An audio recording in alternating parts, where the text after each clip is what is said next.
Dimanapun Anda berada, adalah satu sukacita tentunya kita dapat kembali bertemu untuk mempelajari kebenaran firman Tuhan melalui buku pelajaran sekolah sahabat kita, di mana sepanjang satu kuartal ini kita terus membahas melalui buku Galatia. Ada kabar baik, yaitu Injil daripada buku Galatia, di mana Paulus ingin menyampaikan, dan ini adalah suatu pelajaran yang penting tentunya juga kepada kita yang hidup pada zaman ini. Untuk itu, sebelum kita mempelajarinya, undang setiap anggota keluarga kita sehingga kita dapat belajar bersama-sama, dan jangan lupa juga siapkan Alkitab berada di dekat kita sehingga kita juga dapat membaca secara pribadi ayat-ayat yang kita akan bahas dalam pelajaran hari ini. Judul pelajaran kita pada hari ini adalah Iman dan Hukum. Bagaimana kita dapat mengerti apa yang selalu diangkat agar Paulus memberikan suatu gambaran yang sangat jelas mengenai pentingnya akan hukum dengan hubungan antara iman tersebut. Paulus sangat bersikeras mengenai pentingnya iman dalam hubungan seseorang dengan Tuhan tersebut. Dia telah berulang kali menyatakan bahwa baik sunat maupun penurutan akan hukum lainnya bukan merupakan persyaratan untuk keselamatan, karena tidak ada seorang pun yang dibenarkan oleh karena melakukan hukum Taurat. Berulang kali Paulus ingin memberikan penjelasan yang sangat tegas bahwa tidak pernah seseorang itu diselamatkan akan penurutan terhadap hukum tersebut. Galatia 2 ayat 16. Selain itu, bukan penurutan hukum, melainkan imanlah yang menjadi tanda orang percaya. Galatia 3 ayat 7. Dia selalu menekankan, iman adalah suatu tanda yang menjadikan kita mengerti bahwa orang itu percaya. Penolakan berulang kali terhadap hukum Taurat ini yang akhirnya menimbulkan banyak pertanyaan. Bahkan sampai saat ini juga menjadikan suatu pertanyaan yang sangat penting. Apakah hukum sama sekali artinya tidak berguna? Atau apakah Tuhan akhirnya meniadakan hukum tersebut? Dan begitu banyak juga pergerakan-pergerakan Kristen saat ini yang juga memberikan suatu kesimpulan. Ada juga beberapa bagian hukum yang akhirnya ditiadakan. Ini menjadi pertanyaan-pertanyaan tentunya kepada kita. Apakah artinya hukum artinya tidak sama sekali berguna lagi? Apa Tuhan juga meniadakan hukum tersebut? Untuk itu, Paulus terus memberikan suatu penjelasan, dan tentunya kita bersyukur kepada Tuhan. Tuhan terus menuntun setiap anak-anaknya agar kita terus belajar dan kita mengerti. Karena keselamatan adalah oleh iman dan bukan karena penurutan akan hukum, Paulus bermaksud untuk mengatakan bahwa iman menghapuskan hukum. Apakah itu artinya? Apakah yang dikatakan ayat-ayat yang kita akan bahas berikut ini, dan kita dapat membandingkannya. Yang pertama, Roma 3 ayat 31, ya. Roma 3 ayat 31. Jika kita sudah menemukannya, kita dapat membaca Roma 3 ayat 31. Jika demikian, adakah kami membatalkan hukum Taurat karena iman? Sama sekali tidak, kata Paulus. Sebaliknya, kami meneguhkannya. Ini yang Paulus sampaikan untuk kita dapat mengerti. Apakah artinya Paulus atau Tuhan meniadakan hukum? Oh tidak. Bahkan dia meneguhkannya sebagaimana Yesus meneguhkannya. Untuk itu bagaimana kita dapat mengerti? Kita dapat bandingkan dengan Roma 7 ayat 7 dan ayat 12. Roma 7 ayat yang ke-7. Jika demikian, apakah yang hendak kita katakan? Apakah hukum Taurat itu dosa? Paulus kembali memberikan suatu pertanyaan-pertanyaan. Apakah hukum Taurat itu dosa? Paulus kemudian menjawab, sekali-kali tidak. Sebaliknya justru oleh hukum Taurat, aku telah mengenal dosa. Karena aku juga tidak tahu apa itu keinginan. Kalau hukum Taurat tidak mengatakan, jangan mengingini. Ya, hukum Taurat itu bukannya dosa, tetapi Dia yang menuntun kita untuk memberikan sebuah gambaran sebagaimana cermin. Jikalau kita melanggar, kita artinya melakukan suatu dosa yang bertentangan dengan kehendak Tuhan yang terbaik sebenarnya untuk kita. Kemudian ayat 12. Jadi hukum Taurat adalah kudus, dan perintah itu juga adalah kudus, benar dan baik. Setiap hukum Taurat itu adalah kudus, benar dan baik. Kemudian kita dapat membandingkannya. Roma 8 ayat 3. Roma 8 ayat yang ketiga.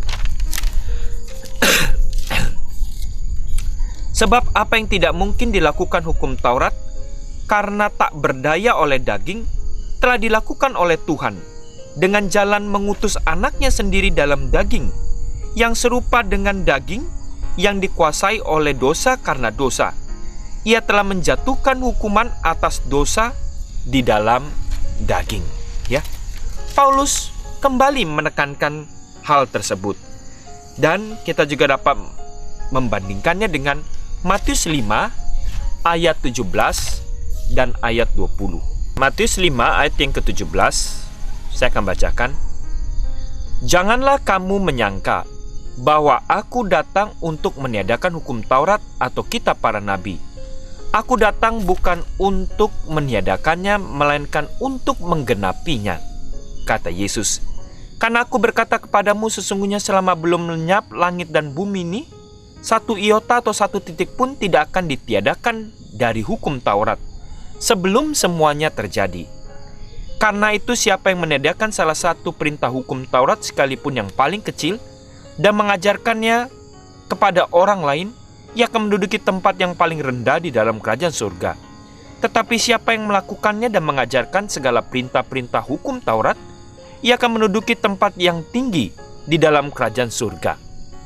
Maka aku berkata kepadamu, jika hidup keagamanmu tidak lebih benar daripada hidup keagaman ahli-ahli Taurat dan orang-orang Farisi, sesungguhnya kamu tidak akan masuk ke dalam kerajaan surga. Ya, orang-orang ahli Taurat dan Farisi ini, dia sangat mengikuti hukum Taurat tersebut. Tapi bagi Yesus adalah, jikalau kita tidak lebih, artinya adalah menghidupkan apa yang kita tahu dan melakukannya dengan kasih yang sesungguhnya. Ini adalah hal yang lebih penting daripada hanya sekedar penurutan saja. Tapi bukan artinya ditiadakan. Yesus sendiri mengatakan, Dia tidak meniadakan atau menghilangkan daripada hukum Taurat tersebut. Jadi kita dapat melihat, Paulus tidak mengatakan bahwa hukum Taurat ditambahkan kepada suatu gambaran, ataupun dia tidak mengatakan untuk tidak meniadakannya. Argumen Paulus dalam Roma 3 sejajar dengan penjelasannya tentang iman dan hukum di Galatia. Merasa bahwa komentarnya mungkin menyebabkan beberapa orang berkesimpulan bahwa ia meninggikan iman dengan mengorbankan hukum. Paulus menanyakan suatu pertanyaan retorika, ya, suatu pertanyaan kemudian dia jawab. Jika demikian, adakah kami membatalkan hukum Taurat karena iman? Kata terjemahan membatalkan dalam Roma 3 ayat 31 yang tadi kita sudah baca adalah katargeo. Paulus menggunakan kata ini berulang kali dan itu dapat diterjemahkan artinya meniadakan. Apakah artinya aku meniadakan atau Tuhan meniadakan? Menghapuskan Efesus 2 ayat 15 dan menjadikan tidak berguna Roma 6 ayat 6, atau bahkan menghancurkan Korintus 6 ayat 13. Kata yang sama, katargeo, diulang-ulangi terus. Jelas seandainya Paulus ingin mendukung gagasan bahwa hukum itu berakhir di salib, seperti yang dikatakan oleh sebagian orang, bahkan ia mengajarkan demikian, maka ini saatnya yang tepat. Tetapi Paulus tidak hanya menyangkal hal itu dengan suatu penekanan kata tidak. Malahan dia menyatakan bahwa Injil itu meneguhkan hukum. Jadi Paulus tidak pernah mempunyai ide seperti itu, bahwa iman artinya membatalkan, menggagalkan atau menghancurkan hukum? Jawaban yang Paulus katakan dan sebagaimana Yesus yang ajarkan adalah tidak. Bahkan hukum itu meneguhkan iman kita. Rencana pembenaran oleh iman menunjukkan bahwa Tuhan menghormati hukumnya dan menuntut adanya korban penebusan. Jika pembenaran oleh iman akhirnya meniadakan hukum Taurat, maka seharusnya tidak perlu lagi kematian Kristus di kayu salib untuk membebaskan orang-orang berdosa dari dosa-dosanya tersebut dengan mendamaikannya dengan Tuhan. Bahkan iman sejati itu pada dasarnya menyiratkan suatu kemauan tanpa syarat untuk menggenapi kehendak Tuhan dalam suatu kehidupan yang menurut akan hukum-hukum Tuhan. Iman sejati berdasarkan kasih yang sepenuh hati kepada juru selamat pasti akan menuntun kita kepada penurutan akan hukum Tuhan. Inilah yang Paulus ingin tekankan.